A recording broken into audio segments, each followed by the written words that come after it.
Hello everyone, good morning. कैसे हैं आप लोग? आई होप बहुत अच्छे होंगे।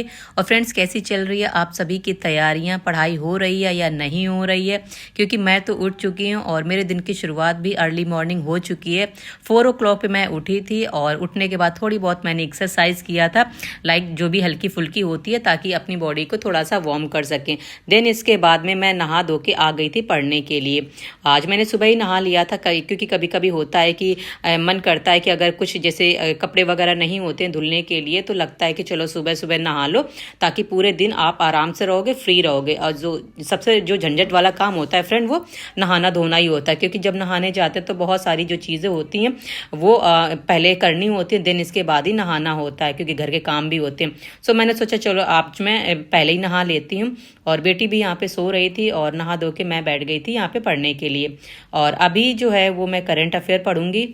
और अभी 5 o'clock हो रहा है। देन इसके बाद मैं 7 बजे तक अपनी पढ़ाई करूंगी।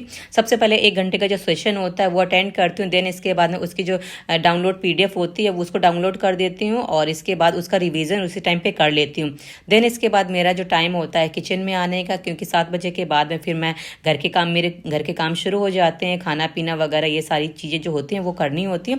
और 1 से 1.5 घंटे का जो टाइम होता है वो खाना बनाने में लगता है। सो यहाँ पे आज मैं बना रही हूँ छोले पूड़ी, और इसके बाद बेटी को भी यही सब चीज़ें दूंगी लंच में पैक करने के लिए। और वो खा के भी थोड़ा बहुत चले जाएगी और 1 गिलास जो मिल्क होता है वो भी पी के चली जाती है। तो ऐसे करके उसका जो नाश्ता होता है वो तैयार हो जाता है। और यहाँ पे मैं नहा धो चुकी थी पहले ही। सो यहाँ पे मैं पार्क में आ गई थी और मेरी बेटी जो है वो साइकिलिंग कर रही है, क्योंकि अभी जो है स्कूल जाने में 10 से 15 मिनट का टाइम है। तो उसी बीच सोचा कि चलो साइकिलिंग कर लेते हैं, ताकि इनका भी एक्सरसाइज हो जाएगी, साथ में मेरी तो होती है, क्योंकि मैं तो डेली वॉक करती हूँ।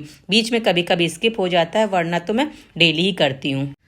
और देखिए, जब सुबह नहा लेते हैं ना तो बहुत सारा जो टाइम होता है हमारा वो बच जाता है। और सबसे बड़ी बात है ना कि सुबह जब उठते हैं ना तो हमारे पास बहुत सारा टाइम होता है। क्योंकि ना पर्सनली फील किया है कि जिस दिन अगर लेट होता है ना, तो वैसे तो बाई चांस ही होता है लेट होना, लेकिन होता है कि कभी कभी मन करता है कि चलो ठीक है 1-1.5 घंटे बाद उठ जाएंगे। जैसे 4 बजे ना उठ के चलो 5 बजे उठ जाए, 5:30 बजे उठ जाओगे, लेकिन रेयर ही होता है। तो उस टाइम पे क्या होता है, उस दिन पूरे दिन का जो शेड्यूल होता है ना वो फ्रेंड थोड़ा सा लेट हो जाता है। क्योंकि पर्सनली मैंने फील किया है, जब आप जल्दी उठ जाते हो ना तो बहुत सारे काम जो होते हैं ना आपके हो चुके होते हैं। क्योंकि जैसे पढ़ाई है, सबसे प्रायोरिटी पे तो पढ़ाई होती है, पढ़ाई हो चुकी होती है। देन इसके बाद में घर के जो काम होते हैं ना वो भी जल्दी जल्दी खत्म हो चुके होते हैं। तो पूरे दिन में हमें ना बहुत सारा टाइम मिल जाता है अपनी पढ़ाई को देने का।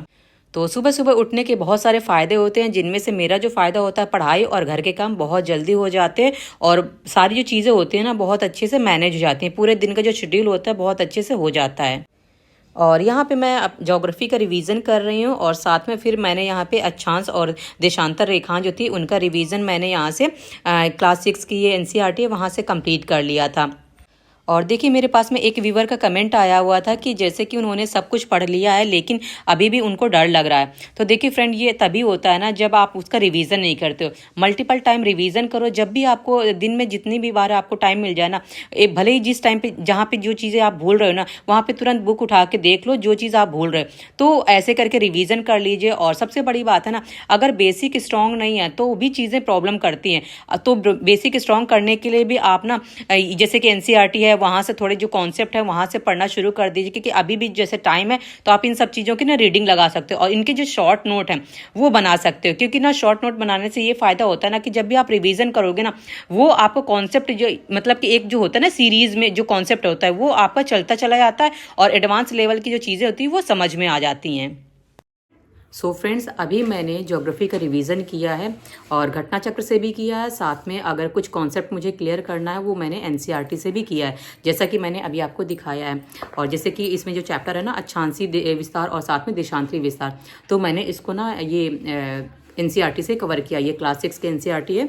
अगर जैसे कि कुछ लोग का कहना है कि अगर जो चीज़ें क्लियर करनी है ना, अगर बेसिक से कॉन्सेप्ट क्लियर करना है तो फ्रेंड देखिए NCERT पढ़नी बहुत ज़्यादा ज़रूरी होती है। मैंने भी इसको पढ़ा हुआ है, पहले पढ़ा हुआ था, लेकिन अभी क्या इस बीच टाइम नहीं मिल पाता था। और ऐसा नहीं होता कि हम NCERT हम बार बार पढ़ने का समय ही नहीं मिल पाता। सो जो अभी रिवीजन हमारा चल रहा है, सो मैंने सोचा कि चलो जब अब पढ़ ही रहे हैं दोबारा फिर से रिवीजन कर रहे हैं हम फर्स्ट चैप्टर का, तो मैंने सोचा कि चलो ये वाला जो चैप्टर है ना उसको मैं NCERT से दोबारा फिर से पढ़ लेती हूँ।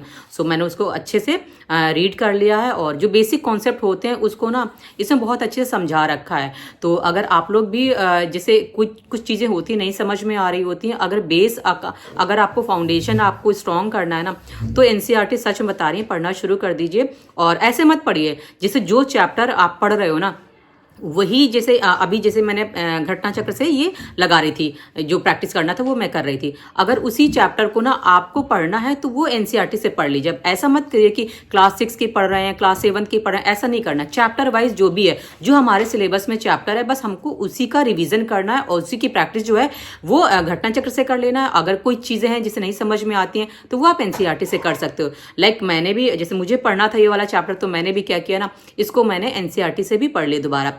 तो बहुत अच्छे से कॉन्सेप्ट जो है वो समझ में आ गया है। और अक्सर ऐसा होता है कि देखिए जब हम शुरू करते हैं ना अपनी तैयारी, तो देखिए जो छोटी छोटी चीज़ें होती है ना, बारीकी जो चीज़ें होती है ना, उनको ना हम लोग स्किप कर देते हैं। जो मोटा मोटा होता है ना, कि जैसे ऊपर ऊपर से चीज़ें पढ़नी होती है, तो ऐसे पढ़ के निकल जाते हैं। जब क्वेश्चन लगाते हैं ना, या प्रैक्टिस सेट लगाते हैं, मॉक टेस्ट लगाते हैं ना, तो उसमें ना जब चीज़ें हमको नहीं समझ में आती हैं और छोटे छोटे जो कॉन्सेप्ट होते हैं ना वो मिस हो जाते हैं, तभी जो क्वेश्चन होते हैं ना वो गलत हो जाते हैं।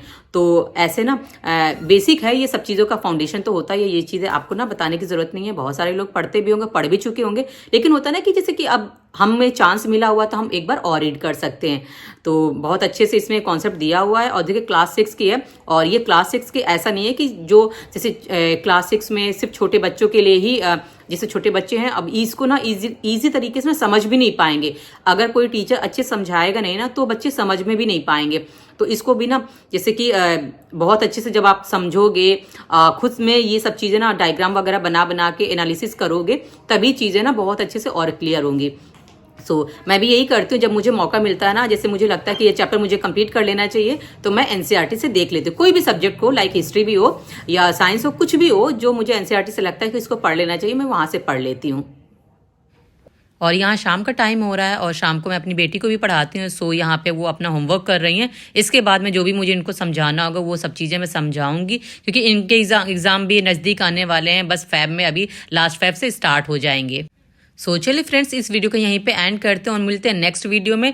और वीडियो पसंद आए तो लाइक कर दीजिएगा, चैनल पे नए हैं तो चैनल को सब्सक्राइब कर लीजिएगा। और आप लोग भी ऐसे पढ़ाई करते रहिए। Bye and take care.